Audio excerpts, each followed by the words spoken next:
Hello, everyone. Welcome back to Together We Can Help. We're here with the third episode. Once again, my name is Akul Bavare. I am an incoming freshman at SMU studying finance, and I just want to help the community. So today I'm here with Miss Linda, and she's going to talk about herself and how small businesses can work during this pandemic. So please give a brief introduction about yourself and how you came to the position that you're in today. Yeah, absolutely cool. And thank you. It's always a fun opportunity to connect with the community. And I guess the insertion point that I had into where I currently am leading the Blockchain Chamber of Commerce was in 2012. So that was a time frame where I saw something, I think it was called a Bitcoin faucet on a website, play this game, download this digital wallet, and, you can earn 0.1 Bitcoin every 10 minutes or something like that, right? I didn't actually set up a wallet then, but it intrigued me. And so I did some research and had some price discovery of where Bitcoin was, and tried to convince my husband to buy some. And he laughed at me. So it was about 3 times before I actually was able to speak his language and get the, hey, it's an uncorrelated asset class. It's a diversification for our portfolio. It's a potential chaos hedge.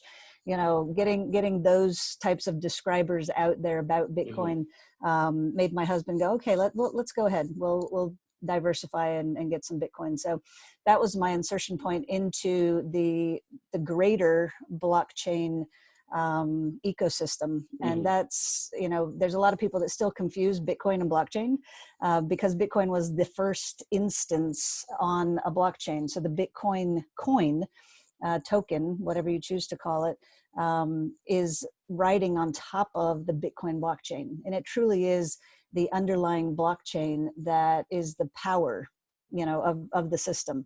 And we have, thousands of blockchains today and lots of different enterprise business applications. I was just chatting with somebody who's doing, it's not a pilot even, it's actually, application currently in Canada around track and trace using blockchain. And it's just a very powerful technology. And I began to understand that more and more as I, engaged with the I guess the beginning part obviously was the cryptocurrency side of it, just purchasing Bitcoin.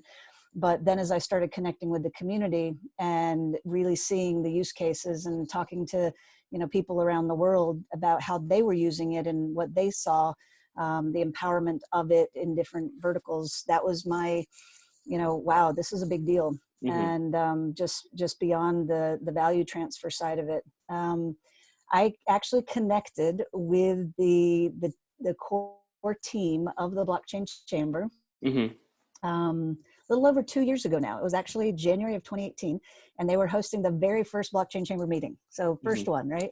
And so they were going around and saying, hey, raise your hand if you've owned a cryptocurrency in the past, for a month.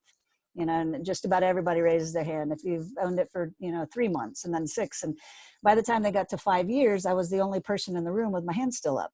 Yeah. So that kind of made me stand out to that group, and they asked me to be on a panel, and ended up doing a debate, interestingly, where I was debating on the side of smart regulations. Yeah. And if you know much about, the Bitcoin maximalists and, let's not get regulated at all. And, I definitely felt that smart regulation was important.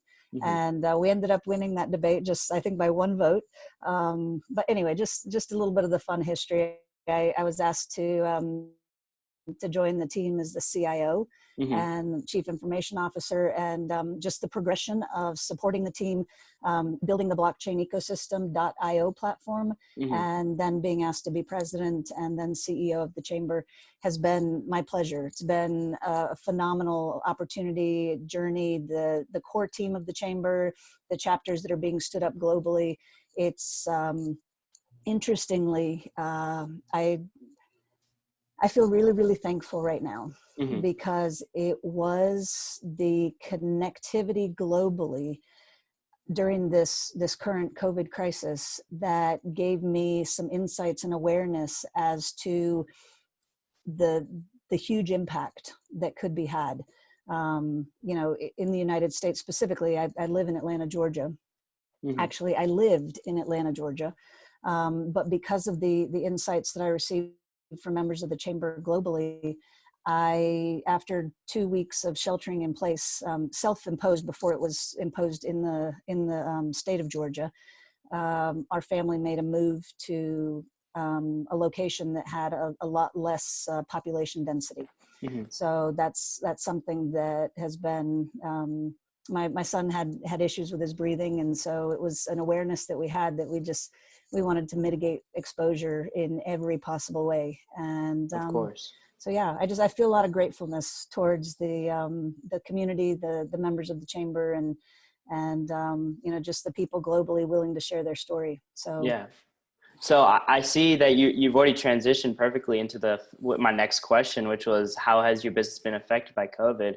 And it's amazing to hear that all these people that you guys are connected through blockchain, and you guys are communicating, and it's more than people have this idea. Because I know whenever I was studying in New York, a lot of questions I would get from people who are in different classes were like, oh, isn't blockchain just Bitcoin, as you said before? But it's so much more than that. There's so many different ways that blockchain can affect our world and change everything that we know and exists. And that's the crazy part. So can you talk about how the chamber has been affected a little bit by COVID?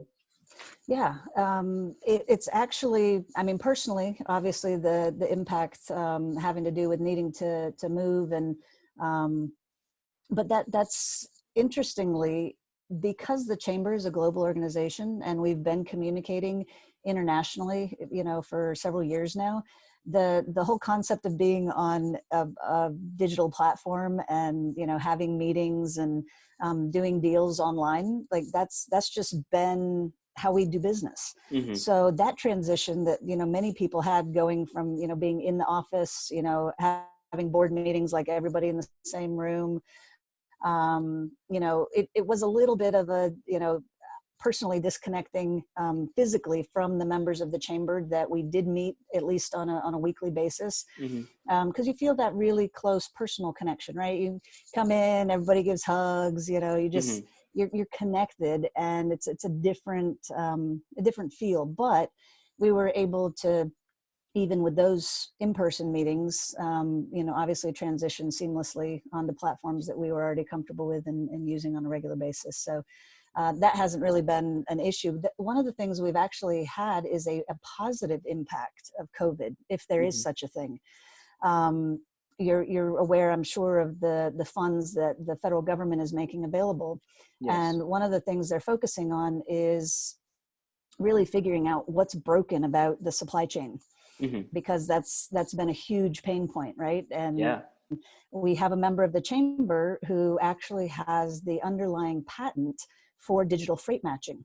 Mm-hmm. And his company is called DFM Data. And he was part of a team that just wrote a grant to receive some of that funding to help showcase how blockchain technology can really help solve the issues that we have with visibility in the supply chain. Yeah. And digital freight matching is something that I think his patent he wrote in 2004 or something like that. But the technology to actually enable its implementation has just been being developed over the last couple of years. And, you know, there's the opportunity to reduce carbon emissions by like 30% Oh, wow. just by implementing his platform. And so, yeah, there's really positive aspects that the showcasing of pain points can bring about. Mm-hmm. And that's also in regard to the medical space, right? We had a lot of issues with the test kits, you know, being fakes, or, you know, coming from the wrong region, or I don't want to get into all of the political aspects of that, but Yeah. being able to validate the source of a test kit, right, Mm-hmm. is really, really important. And blockchain can enable that. We Mm-hmm. have another member of the chamber named Charlie Northrup, and he has a technology stack that could very seamlessly validate the provenance of a test kit Mm-hmm. and make the data flow in a permissioned way where the human being who is actually taking the test is the one who has the right to provision that data to either their doctor or the government entity providing XYZ services. Yeah. It's So it but complies it's with all the HIPAA human being. regulations. It will comply with all the HIPAA Yes. regulations. Yeah. And be it's a brand new way of doing business that this COVID crisis has been enabling and bringing to the forefront, the existing technologies that can help meet the need, just fast tracking their adoption. So you talked earlier about smart regulation, and obviously, as personal believer in blockchain, I also do believe that there needs to be some type of regulation in anything that we do in the world. There's no such thing as free flowing, because it causes chaos and anarchy.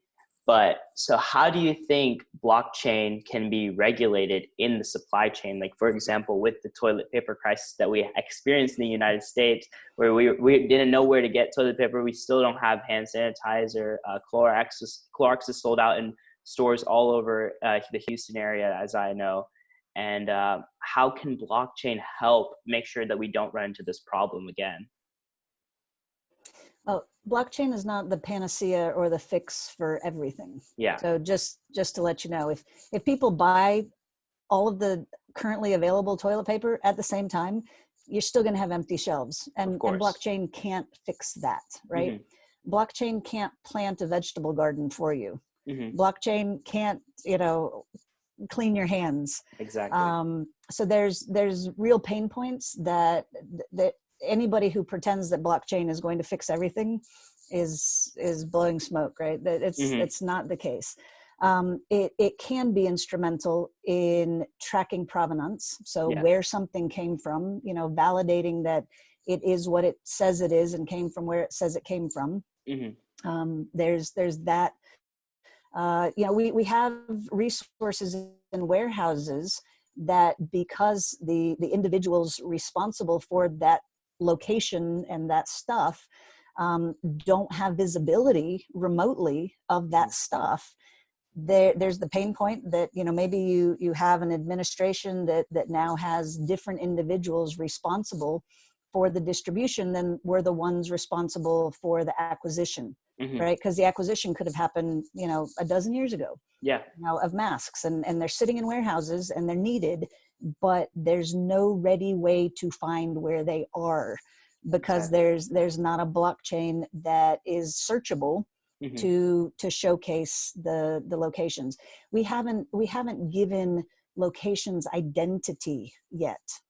And that's a pain point, where people, places, and things can have a verifiable identity and literally agency in the digital world. That's something that we have existing technology that can provide that. And we just need to have adoption of it by the individuals and organizations that can most benefit. And once we start seeing that, right now the government is the key, I guess you'd call it customer. They're the only ones that have the capacity to print $6 trillion. That's true. That really isn't in any of the rest of our purview to be able to create, except for we do have I believe the right and responsibility to be creative about how we respond. And, just like I said, that Bitcoin was a diversification of our portfolio, I think we as human beings need to be sure that we're diversifying our points of resources. The places that we see as a resource to us. So, I mean, having communities come together to support and I'm not saying physically come together. I'm saying, come together collectively in a way that says, okay, I have this that can be helpful. You have that can be helpful. Let's collaborate. There's blockchains that are actually built to substantiate a sharing economy for produce. So, I mean, there's solutions that can be brought to bear that help us as individuals and small companies support each other's efforts and not have sole dependency on just the government, right? Because that would be ill-advised to not be diversified. Exactly. Diversification is truly key. So I want to bring it back to the point where, so blockchain it's, in my opinion, it's so beautiful because it can be merged with so many different things: cloud, machine learning, different forms of AI. So blockchain can also be used in this scenario to, for example, machine learning, as it's developing, it's tracking these different trends in the data that we're getting from different countries. Because of the blockchain, they can collaborate as a global unit. We can collaborate and get data from different places, and the machine learning can adapt and say, hey, as you were saying before, because we have this event we're expecting it to come to the United States or come to a different country, maybe we should find those different things as it's tracking the trends and data from different countries. It can work this way, correct? Yeah, and once again, I know you're aware that with blockchain, if it's garbage in, it's garbage out. So if you're getting data from a company or a country that isn't giving it to you responsibly, then it can either be intentional or unintentional bad data. Yeah. And so that's a pain point, because if you put it on a blockchain, it is immutable and it's a representation of something that isn't true.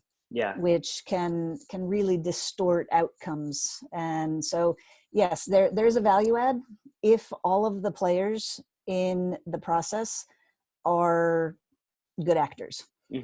So we know globally that there's pain points that we've felt like there isn't the accurate data coming from different locations, and that's challenging. So it's a blessing and a curse, taking data and putting it on a blockchain. Yeah. If you can't verify the source, or the veracity of the source. Yeah. So I wanted to bring it to the point. So we're seeing that these heroes, we should call them, the healthcare warriors that are out there that are fighting the daily battles that are protecting us as a society. How do you think blockchain or machine learning and AI can help healthcare optimize how many patients they're seeing, or different trends that they're seeing in patients, symptoms, things like that can just kind of help them take a step back and take a deep breath and be like, okay, maybe if we're using this technology, it might help us and we're not in a crisis mode constantly. There's some levels at which there's no technology that is going to remove the crisis mode. There is technology, and once again, there's a member of the chamber that has built out a platform that can ingest need and match that need to the service provider that can best meet it in a specific location, and then immutably verify the process by which that need has been met, even including, video file that could, show that the delivery of X was to this address and it was left at this time, right? So if somebody is putting in a need that they need toilet paper, to go back to your example, there's people calling 911 to report their lack of toilet paper. That's not the appropriate resource, right? Yeah. So if there was an ingestion engine that was county or city specific that could receive that data, and there were resources that could be used to meet that need, then there would be verification of that. I mean, this gives accountability for the trillions of dollars that are going to be spent, right? And that need might not be physical. It might be, I am home alone, and I have been home alone for 3 weeks, and it's making me crazy. I need to talk to somebody, It's connecting them to a mental health support or a community group that, you know, gets what they're going through and can help them, you know, find strategies that are supporting, and that can be tracked on behalf of that individual. Mm-hmm. And it's done immutably, and the people that maybe from their home are providing mental health support could actually be rewarded for doing that, and it would be Mm-hmm. verifiable that they actually provided that support, right? Yeah. So this is what we need implementation of platforms like this in every single impacted county or city, not just here in the US, but globally, so that there's accountability and so that people feel heard. So they have a place where they can go, that they know that their need is going to be met by a local resource that can help meet that need. Yeah. And if we can get, it may not be in time for this pandemic, but if we can get that type of infrastructure in place on a local level, then next time something like this happens, we're not going to have as much of the overwhelm, because there's going to be the distribution of the responsibility for meeting the need. And I mean, healthcare workers, we can get feedback on what's potentially coming in spikes by what people are reporting and saying that they need, right? So you can see the wave coming if we have something in place that can help intake that. And because it's an immutable platform, the people who are making the requests or making the reports, it's like they can't pretend they didn't do it, right? Yeah. We have a place up in Atlanta where, because all the schools were out, the schools were trying to distribute to the local students to you know, they were on free and reduced lunch, and they needed to get them food. So they partnered with a local nonprofit, and the local nonprofit set up, you know, a number of pickup places, and they had bags of food, and people would come by. And I got in touch with a gentleman who was organizing it, and I said, you know, how are you, you know, validating that you're meeting the need of the students that were on free and reduced lunch, and that it's just not random people driving by and picking up bags of food? Yeah. Right. And he's like, well, we have a three question survey that we ask the driver of the vehicle. That's not enough. That is so easily able to be taken advantage of. There is no way to truly validate that. That's right? True. So having a platform that would enable the video or even the picture of the license plate, or the video of the driver picking up the food, and having that connected to the stated need that it relates to. I mean, there's so many applications, right? And we just have to hopefully get the right solutions into the right hands, and hopefully it's in time for some of the fallout of this pandemic. But if not, then, you know, possibly for what comes next. And I wish we had crystal balls and could be, you know, wrapping our hands around what's coming next, even in this time frame. But I think being prepared, being diversified, being supportive of each other, and just keeping the human element in the middle of a technology rollout is super, super important, because we don't want individual liberties to be forfeited because of this pandemic need. It's a really important time to make sure that technologies that preserve individual privacy are the ones that are being implemented. So I kind of want to shift it to a little bit back to the healthcare system. So say we had a bunch of doctors on a blockchain, right? And I want to give it, not this pandemic, but say a patient came in and they were like, they had these symptoms, and all those symptoms were laid out by the doctor when they prescribed a medicine, like these symptoms. And say that medicine, the way, how much to prescribe, or the antibiotic that they did prescribe was the wrong antibiotic. Couldn't other doctors on that blockchain check and say, hey, that's not right, and kind of like keep an eye on, because it's a distributed ledger. It's kind of the way Samson used to explain to us is it's a group text message, and I can see everything that someone else is doing, and they can see everything that I'm doing when I text inside the group.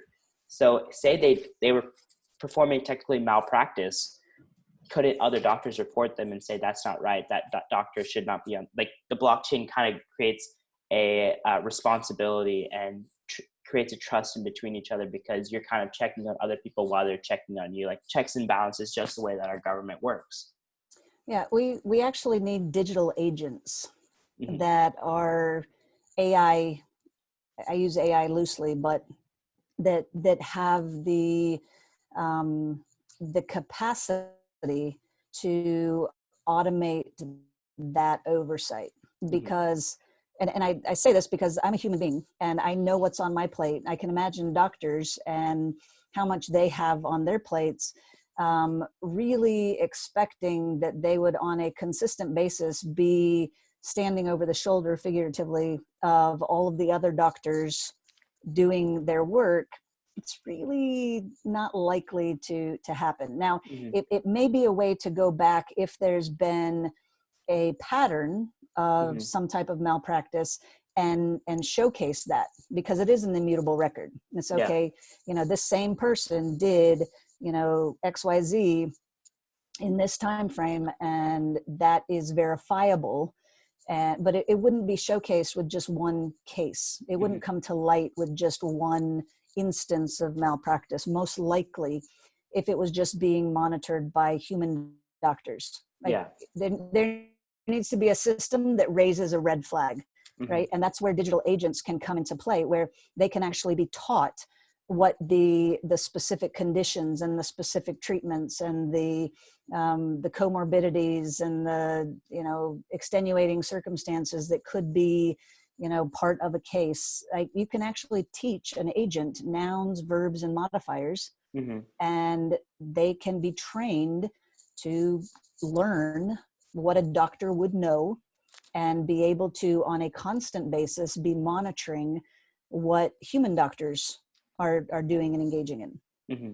So that's an interesting way to address it, where you could actually have a hospital have digital agency, and they would have their own digital agent. So this digital agency is enabled by about 500,000 lines of code, right? Mm-hmm. So I mean, it can be inserted into a hospital's system to then act on behalf of the hospital. Mm-hmm. And it would actually be creating an ecosphere in which the different doctors would have their own ecosystems. And that's a way that there could be monitoring and oversight over the medical system in a way that has not been really possible to this point. Mm-hmm. So yes, I think you'll see technology more and more playing a role, and digital agents that have to follow rules set by organizations or governments or the human being that they represent. I believe you'll see that becoming part of the way the world works, and really empowering the fourth industrial revolution. Wow, you've provided us with so much information in just this small amount of time. But I want to ask you, what are some tips and tricks or some advice you might have for small businesses who are struggling during this time, because people can't go to their business, and it's a tough time for them? Do you have any advice that you'd like to give? That's a wide open door to walk through. Yeah. Diversification is key. So once again, don't depend on any single source of income or customers. So Mm-hmm. if you've been serving a specific demographic, maybe look to expand who you can serve. If you've been serving the community in just one way, like restaurants, we're doing it. Some restaurants were just sit-in, right? And now they're delivery. Mm-hmm. So it's saying, okay, this is hopefully not the new normal, but this is an indefinite time period where we're going to have to do business differently. Mm-hmm. And what are some of the ways that we can still derive value from what we do well and what's needed? And there's some, if people that do service providing are willing to go into people's homes, You know, you're not having people come to you in the nail salon anymore because that's not an essential business. Mm-hmm. But as a human being who's willing to take the precautionary steps, you know, to have a mask and, you know, make sure you're practicing self-protection and protecting the people that you're serving, you could be doing delivery. You could be, you know, painting someone's nails inside their home. You could be providing whatever it is, the service that you provide remotely, if that's possible, or on an individual, you know, travel basis. And you might find that people are willing to pay more to have you come to them than, you know, have them come to you. Mm-hmm. And there's just some businesses that haven't really explored how they can make that happen. And I think it's being creative, and it's being supportive of others. And you know, your business might not work well in this new environment by itself, but there might be another business that, if you were to combine what you have, could serve the community well and under these current circumstances, and you both make more money. Mm-hmm. Right? So that's, you know, there just has to be creativity. And I think not being dependent on any one source or any one way of doing business is going to be really key. So flexibility is got to be, you know, part of how you're approaching this new normal. Mm-hmm. Well, you've given us a lot of advice. You've given us so much information to digest. Thank you so much for all your time. I really appreciate it. You don't understand how much this is actually doing for people. I may not have the largest viewership, but I hope it reaches someone and it can inspire someone to follow the tips that you gave and listen to some advice that you gave today. So thank you so much once again. Yeah, no, my pleasure, Akul. And as a community, we'd love to have any of your viewers connect at the blockchainecosystem.io. Mm-hmm. So that's a platform that's free for anyone to join. It's separated into 12 verticals, so they can start seeing the different impact zones of blockchain, you know, whether it's energy or education or government, supply chain. Obviously, you got distribution is a key one. So definitely would love to have the community connect and start collaboratively supporting each other. And this is a time to recognize that our humanity is truly what unites us. It doesn't have to do with all of the superficial things that we've wasted our time focusing on in the past. Mm-hmm. And so just have open doors at the Blockchain Chamber of Commerce to connect with other humans, and helping support the implementation of digital agency is something that I think is it's just something that's so vital right now, and will be part of the after. So yeah, absolute pleasure, Akul. Thank you for what you're doing. It's wonderful to see aspiring young entrepreneurs get excited and passionate about a technology like blockchain and other emerging technologies, and be part of helping tell the story and share that with their community. So I appreciate what you're doing. Thank you so much.